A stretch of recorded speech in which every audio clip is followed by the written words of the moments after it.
बच्चे हैं लगभग यहाँ पे अभी? ये सभी चारों सेंटर मिला के 400 से अबव भी बच्चे हैं। 400? और आगे चल के बहन, अभी तो 4 बहन है, आगे चल के और रखा जाएगा। और कहाँ से मोटिवेशन मिला, कहाँ से ऐसी सोच आई? तो शायद हम नहीं रहते तो शायद ये नहीं हो पाता, ये बदलाव नहीं आता। बिल्कुल। और आगे ना जाने मेरे बाद कितनों के साथ किया जाएगा, इसलिए मुझे मेरे दिल पे थोड़ा चोट लगा था और मैंने उसी दिन से यह काम स्टार्ट किया। आज का जो युवा अपने करियर और सपनों को लेकर चिंतित है, वही एक ऐसे युवा, एक ऐसे शख्स, एक ऐसे इंसान से आपको मैं मुलाकात कराऊंगा साथियों, जो अपने सपनों, अपने करियर से हट के कुछ ऊंची सोच रखकर गरीब, असहाय और अनाथ बच्चों के जिंदगी को संवारने के लिए अपना दिन रात और खून पसीना दे रहा है साथियों, और वो भी बिना किसी सरकारी मदद, बिना किसी सपोर्ट, बिना किसी सहायता के, जिसके पास किसी तरह का कोई आर्थिक बैकग्राउंड नहीं है, पैसा नहीं है, बावजूद इसके इतने कम उम्र में उन्होंने गरीब, अनाथ, असहाय बच्चों को निःशुल्क पाठशाला के माध्यम से पढ़ाने का बीड़ा उठाया है साथियों। तो आइए आपको लेके चलते हैं। सबसे पहले आप आज मुफ्त शिक्षा अभियान, निःशुल्क पाठशाला, गरीब दलित बच्चों को शिक्षित बनाने का प्रयास। और अभी जो है साथियों पता, पिपरा कॉलोनी, प्रखंड गौनाहा, जिला पश्चिमी चंपारण, ये बिहार के अंतर्गत पड़ता है साथियों। तो चलिए उनसे हम लोग मिलवाते हैं और कुछ बातें करते हैं साथियों।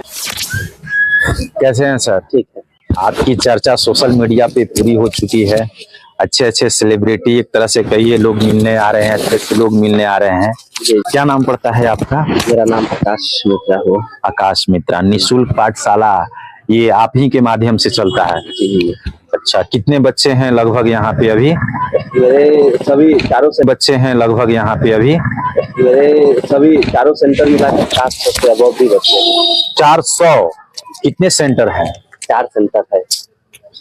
गाइज आप देख सकते हैं, इतनी कम उम्र में एक ऐसा सोच रखने वाले व्यक्ति बहुत कम मिलते हैं, जिनके पास धन संपत्ति, पैसा कौड़ी है। अगर वो ऐसे काम करते हैं तो वो तो बात समझ में आती है, लेकिन एक ऐसा व्यक्ति, वो भी इतने कम उम्र में, जिनके पास किसी तरह का कोई आर्थिक बैकग्राउंड नहीं हो, किसी तरह का कोई पैसा नहीं हो, और वे लोग ऐसे काम करें, तो साथियों वाकई में ये बहुत बड़ी एक इंसानियत और मानवता की मिसाल पेश करती है साथियों। कुछ ऐसे ही कहानी है हमारे इस आकाश भाई का, जो इतना बड़ा मतलब कि काम ये कर रहे हैं गरीब बच्चों को पढ़ाने और लिखाने का, बिल्कुल निःशुल्क पाठशाला के माध्यम से साथियों। ठीक है, तो ये कितने दिनों से अभी कर रहे हैं आप? 4 सालों से लगातार। 4 साल से? बहुत बढ़िया। और सबसे पहले आगे की बात हम लोग करेंगे, ठीक है। उससे पहले मेरे तरफ से पहली मुलाकात के लिए एक गिफ्ट है, और उस गिफ्ट के माध्यम से आपका मैं स्वागत करूंगा। तो पहली मुलाकात और पहली भेंट हमारे तरफ से, और इसे आप स्वीकार करें। ये पहली भेंट हमारे तरफ से, इस मुलाकात के लिए आप स्वीकार कीजिए। मेरे आपके लिए तो इतना ही कहूंगा कि इतनी कड़कती ठंड में, जहाँ लोग अपने घरों से निकलना नहीं चाहते हैं, अपने घरों में रहते हैं, और आप रामनगर से इतना दूर से मेरे लिए, मेरे प्रयास को, मेरे कामों को दिखाए और मुझे तोहफा के रूप में जो दिए हैं, इसके लिए आपका तहे दिल से धन्यवाद। बहुत बहुत शुक्रिया। अभी हम लोग चलेंगे, और चलने के बाद आपसे कुछ बातचीत करेंगे, ठीक है। और आपके इस निःशुल्क पाठशाला के बारे में, कैसे आपको प्रेरणा मिली, कहाँ से मोटिवेशन मिला, कहाँ से ऐसी सोच आई, जो इतना बड़ा कदम आपने उठाया अपने जिंदगी के लिए, ठीक है। और जो बड़े बड़े लोग भी नहीं कर पाते हैं। तो चलिए अंदर थोड़ा सा आपसे हम लोग बातचीत करेंगे। तो स्वागत है सर आपका। और आपसे मिलने की बहुत इच्छा थी, तो हम लोगों ने समय निकाल कर आया है ठंडी के मौसम में। तो आगे की कहानी आपसे ही हम लोग शुरू करेंगे और जानने की कोशिश करेंगे कि कैसे इतना सारा चीज करने का आपके मन में सवाल आया। तो बहुत सारे मतलब कि प्रश्न होंगे जो हमारे समाज के लोगों के लिए होंगे, जो आज के पीढ़ी के जो युवा हैं उनके लिए होंगे, जो गरीब माँ बाप हैं उनके लिए होंगे, पढ़ने वाले बच्चे हैं उनके लिए होंगे, समाज के सभी वर्ग के लिए सवाल होगा। इन सारे सवालों को देखने के लिए आप लोग हमारे इस वीडियो में बने रहेंगे। तो सबसे पहले स्टार्ट करते हैं सर, आप अपना थोड़ा सा एक शॉर्ट परिचय दीजिए, नाम क्या पड़ेगा और आप अभी हम लोग कहाँ स्थित हैं? मेरा नाम आकाश मित्रा हुआ और आप अभी मेरे घर यानी मेरे निःशुल्क पाठशाला पिपरा कॉलोनी में उपस्थित है। पिपरा, ये हाँ। कौन सा प्रखंड है? ये गौनाहा प्रखंड है।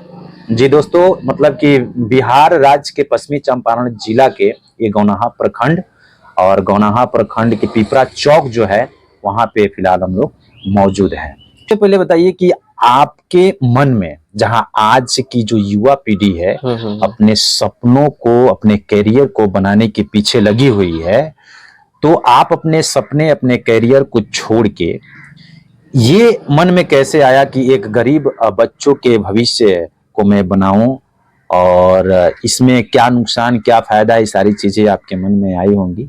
तो कब आया ये आपके मन में सवाल और क्यों आया? देखिए, आपके सवालों का मैं जवाब देना चाहता हूँ कि आज 2021 का बात था कि मैं मैट्रिक में पढ़ाई कर रहा था और उस समय मेरे फैमिली यानी मेरे घर का स्थिति थोड़ा दयनीय था और मैट्रिक एग्जाम में मेरा मात्र 2 महीना बाकी था और एक कोचिंग यानी एक प्राइवेट स्कूल में मेरा 2 महीने का महीना मतलब पैसा बाकी था और वहां से मुझे भगा दिया गया। वहां से उस स्कूल से मुझे भगा दिया गया कि पैसा लाइएगा तब आपको हमारे स्कूल में पढ़ाएंगे। उसके बाद मेरी मम्मी गई उस सर के आगे हाथ पैर पकड़ने, उनका नेहोरापाती करने, लेकिन सर नहीं सुने, हमको वहां से भगा दिए। उसके बाद से मुझे लगा कि न जाने इसके पीछे कितने सारे गरीब बच्चों को ऐसे ही कहानी बीता होगा। हाँ, उनके साथ भी सलूक किया जाता है और आगे न जाने मेरे बाद कितनों के साथ किया जाएगा। इसलिए मुझे मेरे दिल पे थोड़ा चोट लगा था और मैंने उसी दिन से यह काम स्टार्ट किया। तो आपकी पढ़ाई लिखाई कहाँ तक हुई है? ग्रेजुएशन में चल रही है पढ़ाई। मतलब कि पढ़ाई जारी है? हाँ, पढ़ाई जारी। बहुत बढ़िया, ठीक है। ग्रेजुएशन अभी चल रहा है इनका। और पापा जी क्या करते हैं आपके? मेरे पिताजी मतलब डॉक्टर थे, अभी तो 2 सालों से बीमार चल रहे हैं। उनका पैरालिसिस यानी फालिस जो होता है, ना चल पाते हैं ना फिर पाते हैं, घर पे ही रहते हैं, कोई काम उनसे नहीं होता है। अच्छा, पैरालिसिस। प्रॉपर आपका जो घर है यहीं पे है, पिपरे चौक में? हाँ, मेरा घर पिपरे चौक पे है। कितने भाई बहन हैं? मेरे 2 भाई है, 1 बहन। अच्छा, और क्या मतलब कि कौन सा नंबर है आपका भाई बहनों के बीच? मेरा नंबर तीसरा है, यानी सबसे छोटे। सबसे छोटे हैं। और ऊपर के भाई बहन जो है उनकी पढ़ाई लिखाई या फिर शादी ब्याह का क्या सिचुएशन? हाँ, दीदी का तो शादी हो चुकी है। जो मेरे भाई है वो दुकान पे रहते हैं, मेडिकल एक सीखते हैं वहाँ पे रह के, डॉक्टरी। सबसे पहले बताइए कि जब इस तरह के काम आपने स्टार्ट किया था, ठीक है, तो क्या चल रहा था मन में आपकी? क्योंकि शुरुआती चीज में कोई भी लीक से अलग हट के काम किया जाता है तो तरह तरह के विचार आते हैं कि यार ये सक्सेस होगा कि नहीं होगा, बच्चे आएंगे कि नहीं आएंगे, फ्री में पढ़ा रहा हूँ, फ्री की चीज़ों का लोग महत्व नहीं देते हैं। तो ये सब सवाल आ रहा था आपके मन में? जी, मेरे मन में ये सारे सवाल उस समय आ रहे थे कि कहीं मैं पढ़ा रहा हूँ तो इसका लोग फायदा ना उठाए, फ्री समझ के सब कोई अपने बच्चे को यहाँ पे भेज देंगे, फायदा उठाने लगेंगे। अच्छा। लेकिन मैंने इन सारी बातों को दरकिनार करते हुए मैंने मेरे बोर्ड पर सीधा सीधा साफ लिखा है कि यहाँ पे गरीब और दलित के बच्चे को ही मैं फ्री में पढ़ाता हूँ और जिसका हक है उसी को मिलना चाहिए। तो अभी इसके अलावा भी और कहीं सेंटर चलता है? हाँ। अभी पिपरा चौक है, इस सेंटर के अलावा और भी कोई सेंटर? हाँ, मेरे गांव में 4 सेंटर मेरा चलता है। 4 सेंटर, और चारों सेंटर का मैनेजमेंट आपके ही हाथ में? हाँ, मेरे ही हाथों में है। ये 4 साल हुए आपको स्टार्ट किए हुए। 4 साल में बहुत उतार चढ़ाव आए होंगे। उस उतार चढ़ाव में कभी आपके मन में ऐसा आया हो या फिर आया है कि यार ये बेकार चीज है, मैं क्या कर रहा हूँ, इसे नहीं करना चाहिए?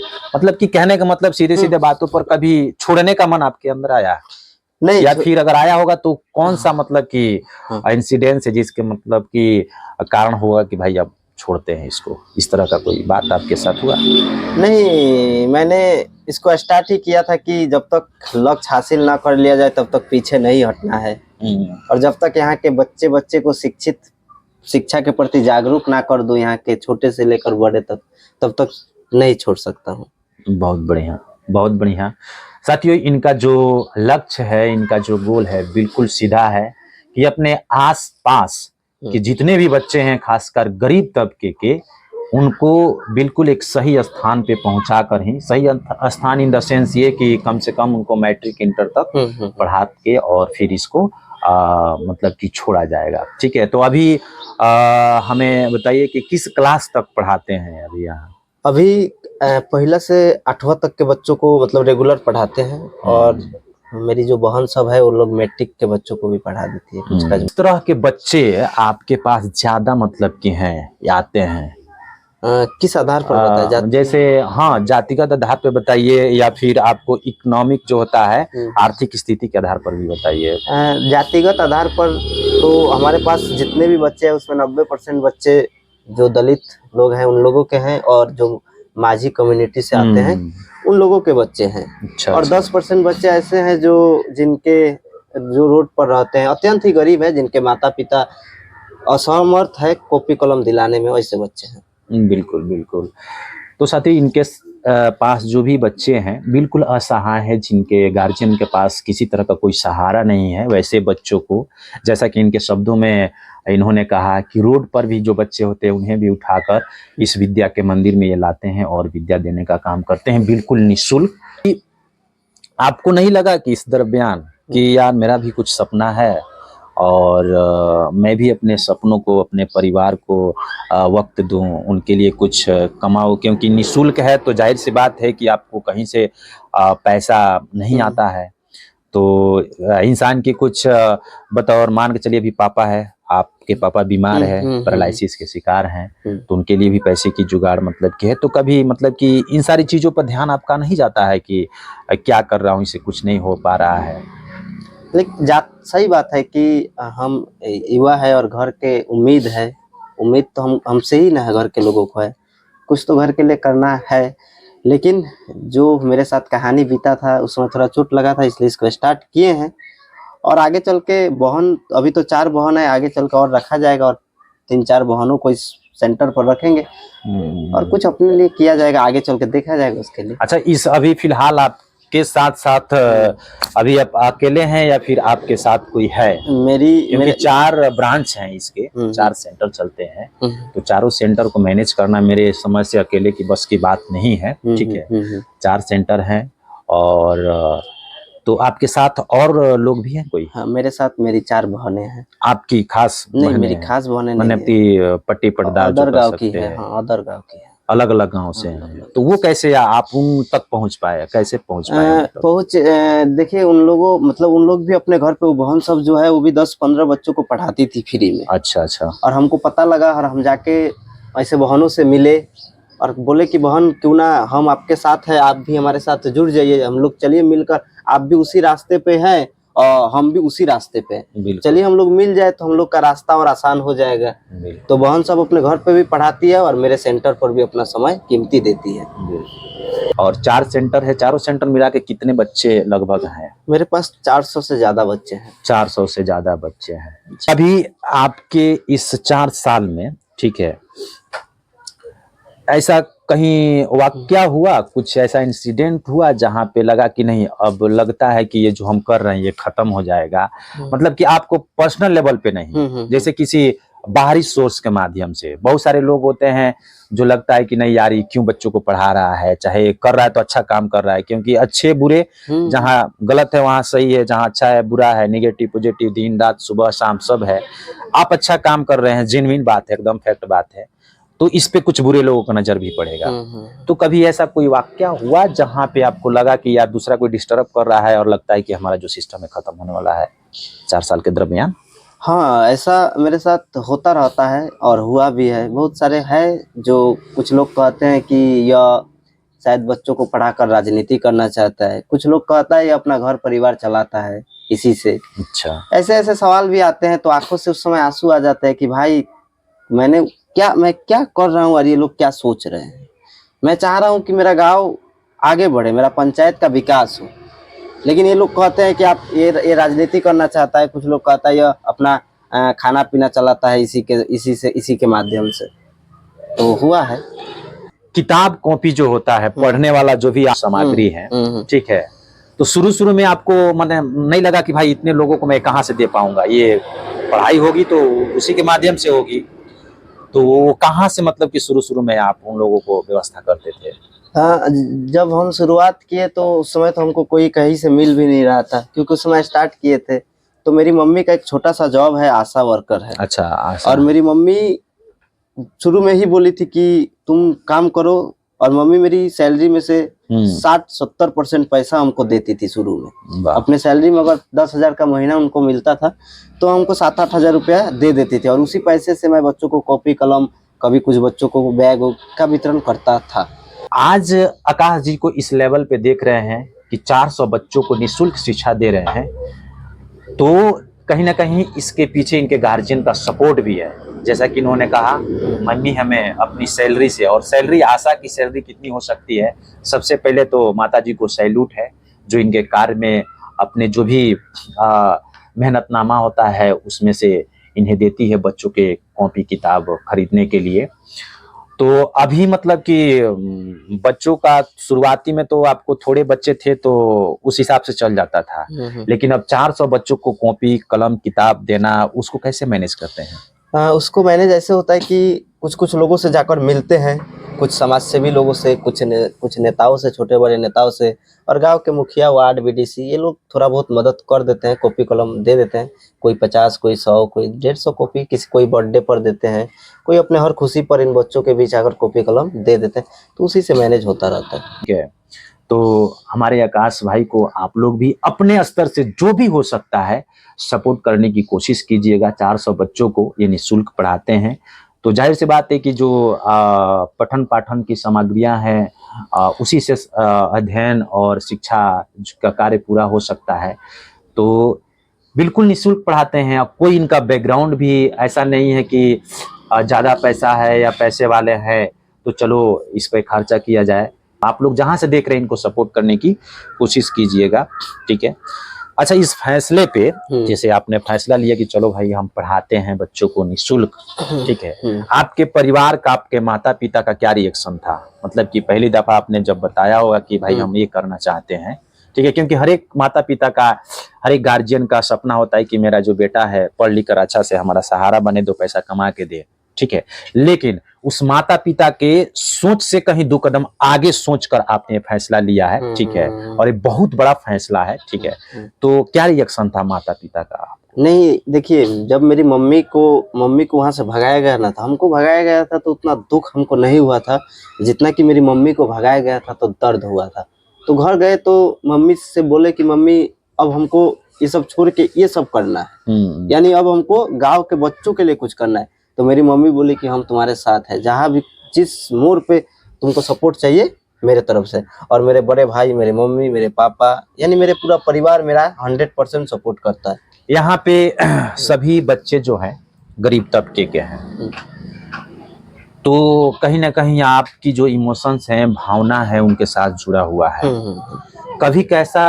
कभी ऐसा मतलब कि हुआ पढ़ाते क्रम में 4 साल के दरमियान में कि किसी बच्चे के बात पे बिल्कुल आपको मतलब कि भावुक होना पड़े, इमोशन होना पड़ा हो, आंसू टाइप का कुछ आंख से आंसू आने की नौबत आई हो, क्योंकि आपके आसपास जो भी है बिल्कुल गरीब बच्चे हैं? देखिए, आंखों में अभी भी आंसू है, लेकिन उसको बयां नहीं कर सकते। और आप सवाल किए हैं कि आते हैं, तो ऐसा हर रोज आता है। कभी बच्चों के बीच जाते हैं, बैठा रहता है कोई, जाते हैं तो कहते हैं बहन कॉपी उपी नहीं रहता है, तो पूछते हैं बहन कॉपी नहीं है, तो कहती है सब कि नहीं भैया मेरे पास कॉपी नहीं है। कोई बहन के पास जाते हैं तो कोई कहते हैं मेरे पिताजी नहीं है, कोई कहता है मेरे माताजी नहीं है, कोई कहता है मेरे माँ चिमनी में काम करती है, कोई कहता है मेरा पिताजी का 200 का मजदूरी है। जब उसके गरीबी को सुनते हैं, उसके दर्द को सुनते हैं, तो आंखों से आंसू आता रहता है हमेशा। बिल्कुल जेन्युइन बात है साथियों, क्योंकि आज हमारा देश भले ही बहुत बड़ा आर्थिक स्थिति में अपने आप को मजबूत पाता हो या समझता हो, लेकिन आज आप ग्राउंड लेवल पे उतर कर देखिएगा, जमीनी हकीकत गांवों में तो ऐसी स्थिति देखने को आपको बिल्कुल मिलेगी साथियों। पढ़ लिख गए आपके बच्चे, ठीक है, तो आज ये समाज के लिए आप कर रहे हैं, तो बच्चों से क्या उम्मीद आप रखते हैं? समाज में बदलाव को लेकर बच्चों से क्या उम्मीद आप रखते हैं? बच्चों से उम्मीद यही रखते हैं कि आज हम इतना कष्ट कर कर तुम लोग को पढ़ा रहे हैं, और इन लोग को यह सिखाते भी हैं कि तुम लोग भी उस काबिल बन जाओगे, आज नहीं तो 5 साल बाद मैट्रिक पास कर जाओगे, तो तुम लोग को भी समाज के लिए ही काम करना है जो मैं काम कर रहा हूँ, क्योंकि मैं तुम लोग को यही सिखा रहा हूँ, तुम लोग को भी यही करना है। समाज में कोई पद प्रतिष्ठा इंसान होने के नाते पाना एक बहुत छोटी सी बात है साथियों, पर इंसानियत और मानवता के ऊपर जाके किसी कार्य को निस्वार्थ भाव से करना ये बहुत बड़ी बात होती है। और इसका जीता जागता मिसाल, इसका जीता जागता उदाहरण आज हमारे सामने ये आकाश जी बैठे हैं, जो निःशुल्क पाठशाला चलाते हैं, 400 बच्चों को पढ़ाते हैं। ठीक है, 4 साल में अभी तक आपको क्या लग रहा होगा कि कितने लोगों को आपने यहाँ से निःशुल्क शिक्षा देकर और उनकी जिंदगी में बदलाव लाया है? हाँ, मैंने करीब नहीं भी होगा तो 100 बच्चों के जिंदगी में बदलाव तो ला दिया है। बिल्कुल। हाँ। मतलब 8 के बाद यहाँ से निकलते हैं।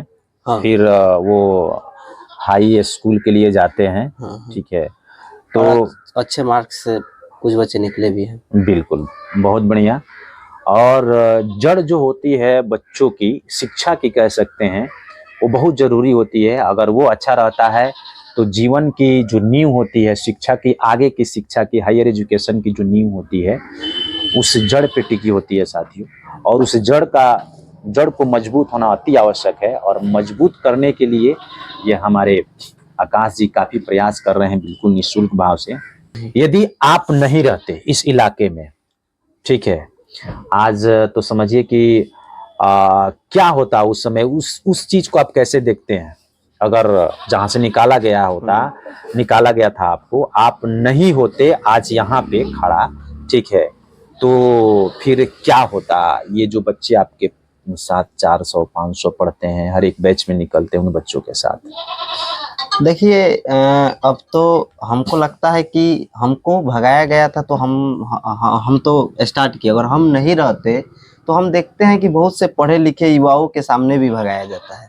बहुत से पढ़े लिखे जो ग्रेजुएशन किए हुए हैं उन लोगों के सामने भी गरीब के बच्चों को एथी किया जाता है, प्रेरणार्थित, मतलब उसको भगाया जाता है। ठीक है, लेकिन वो लोग आँख से देख लेता है, कुछ नहीं करता है, ना गरीब बच्चों के लिए सोचता है और ना कुछ करता है। तो शायद हम नहीं रहते तो शायद यह नहीं हो पाता, यह बदलाव नहीं ये आता। बिल्कुल।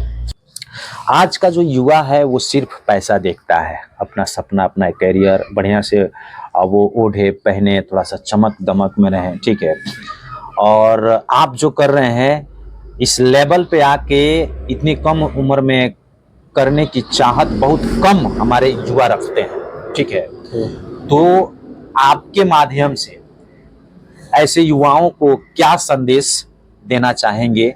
देखिए, वैसे युवाओं को एक ही शब्द मैं कहूंगा कि उस शिक्षा का कोई ज्ञान ही नहीं है, उस शिक्षा का कोई महत्व ही नहीं है कि अगर आपके अंदर समाज सेवा ना हो।